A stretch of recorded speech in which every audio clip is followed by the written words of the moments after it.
songwriter for the past 50 years, Mr. Irving Berlin. Now, Irving Berlin's story is kind of an American dream come true. It began when his parents came to America as immigrants, settled in New York's East Side. Irving Berlin was something like 4 years old at the time, and he grew up on the streets where songs were born. By the time he was 14, Irving Berlin was on his own, working at any odd job that would lead him into the entertainment world he loved. He was a street singer, he was a song plugger at Tony Pastor's. And finally, at 16, he got his first full-time job as a singing waiter. Irving Berlin wrote his first song as a singing waiter, Marie from Sunny Italy. He earned 37 cents for the lyrics, but it was a beginning, and he was proud to see his name on the song sheet. Well, he couldn't know then that someday he would compose the words and music to some of America's best-loved songs, including such all-time hits as Easter Parade and White Christmas. In 1909, Irving Berlin was employed by the music publisher Ted Snyder at $25 a week. Within 2 years, he had written more than 50 songs and became a full partner in the publishing firm.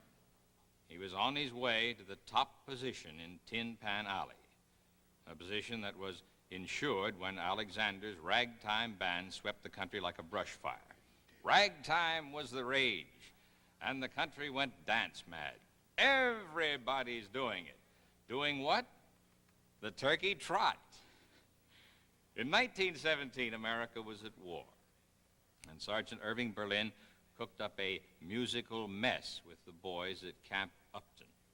It was the soldiers' review, Yip, Yip, Yap, Hank.